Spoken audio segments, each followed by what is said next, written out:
Hello, everyone. Welcome. I'm glad you're here today. We have a very special guest with us. She is always watching the Parent Success Coach. This is my friend Cheryl. Hi, Cheryl. How are you doing? Hi, Hillary. Thank you for inviting me on. It's my pleasure. So I hear you have an issue and you wanted to talk to me about it face to face. Yes, I was Mhm. hoping that you could talk to me about my 4-year-old nephew. He's always on his screen, and I'm really concerned about that. Is it a problem?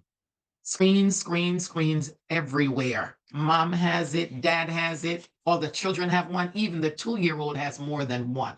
So the screens are on at all times. Okay. And it is, while we enjoy the screens, it is wreaking havoc in our families and at home. Havoc. What do you mean by havoc? Well, it's causing a lot of problems that parents are not aware of. First, it's causing eye strain because of all the time you spend looking at your screen. Okay. Risk of obesity. They're not going outside, they're not playing. It's causing sleep deprivation, isolation, lack of focus. And a lot of times you see that lack of focus when they're irritable and they're kind of snapping at each other and being aggressive. That's that lack of focus.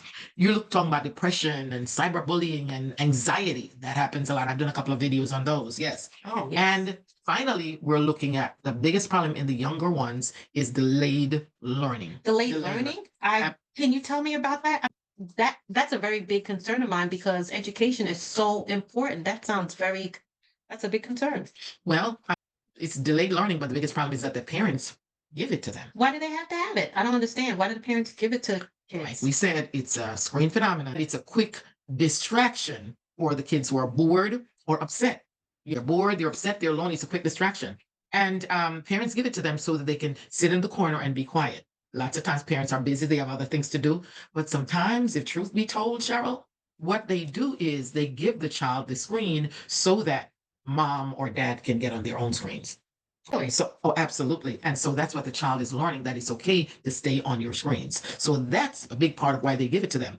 But it is causing some issues because toddlers that are 2+ and younger, the National Center of Health Research has suggested that if a child is 2 years and younger, they should not have screens at all. Should not. If they're 2 to 4 years, then, they can have it, but you have to really monitor what it is that they're watching. 8 to 12 years old, definitely they're spending up to 6 hours on their phones, to 6 hours. And the teens are doing up to 9 hours on their phone. 9 hours? That's a lot of time. That sounds like a problem, couldn't? Yes, it is a big problem because all that time adds up. Okay. So these children, based on the fact that they're doing so much on screen, it's less interacting face to face. It's less playtime. It's less reading time. It's less time to have connection with others. So they don't get that at all. All they're doing is being isolated, enjoying whatever they're doing. And a lot of times it sounds like enjoyment, but they're watching a lot of things that they shouldn't. Okay, so Mhm. you're saying it's too much. How much is too much? And what as a parent can I do about it? Or as a guardian? Well, there is a lot that you can do. Okay. Yes, too much time is being spent on the screens. The question uh, is it all bad? Right? Not necessarily. If they are actively watching, it's not bad. If Okay. they're passively watching, it's very bad. Let's talk about What's the difference. passive? What's passive? Good question. Very good question. So passive means that you're just watching idly with nothing else. The child's just sitting down and just watching with Okay. no interaction with anyone. Okay. Okay. Right. Active watching is when there's communication. It's kind of like when you're learning in school, Cheryl. Okay. And the teacher is teaching something, then the teacher says, now repeat what I've said. Now Okay. let's stand up and talk about it and discuss it. Let's write something about it. That's interaction. If there is no interaction, it's passive. And so that's a problem. If there is some form of interaction with a parent or someone else, okay. So the key is moderation. Moderation is the key. Okay. You can't let a 2-year-old or a 4-year-old have up to 4 hours of screen time. That is much too much each day. Moderation is the key. So So, are you saying to have ground rules?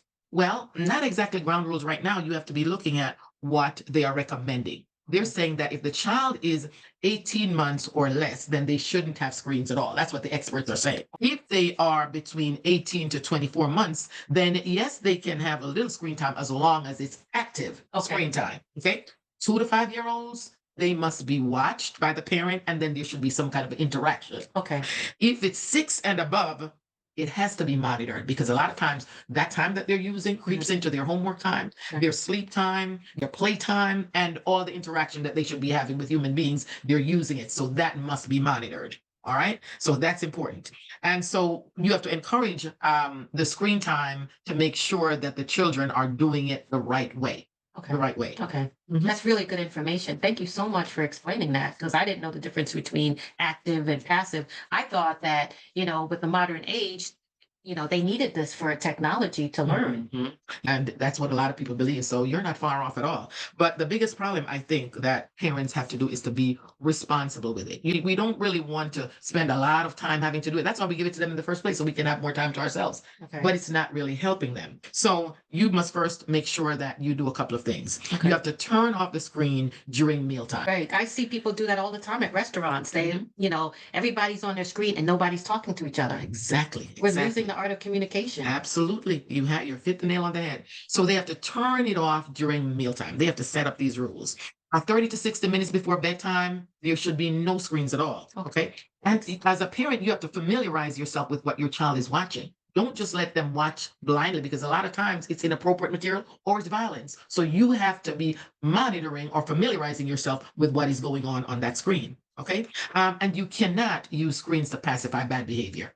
For example, if two children have a fight and you want the fight to stop and you put them in two different corners Okay. and you give them each a screen so they can stop fighting and be focused elsewhere, that's pacifying bad behavior. Thanks for the explanation. Yes, that is not allowed. And then you probably have to come on and set up some ground rules as to, first of all, make sure you're setting a good example. We talked about that before, Okay. but set up some ground rules because ground rules are very important. What kind of ground rules are you talking about? Well, when the child is over 5, it's good to explain what it is that you're doing. So a ground rule would be something like, screens 30 minutes before bedtime or an hour before bedtime. No screens while you're eating. No screens before all the homework is done. Just set up some ground rules. Whatever works for you is a ground rule. So those are some things that you could do. There's so many things that you've said on your videos that really touched in my heart because I know that I did not do it as a parent. And I want every other parent to learn this so that they can be better parents so that our world will improve. Thank you so much. And when we take things away from these children, we have to replace it. So you can't just say, no, do this or you can't do that. So make sure that you're replacing that time with something else. So you're going to make sure that they have options for them to be reading. Make sure that they are going outside to play. Right? Make sure that you have some arts and craft project for them to do. Make sure that they can sing songs and have fun. They could do little plays over in the corner. Mhm. Make sure that they have their toys that they can play with, cooking together, all kinds of stuff. So make sure that there are options for them when you're taking away the screen time. Okay?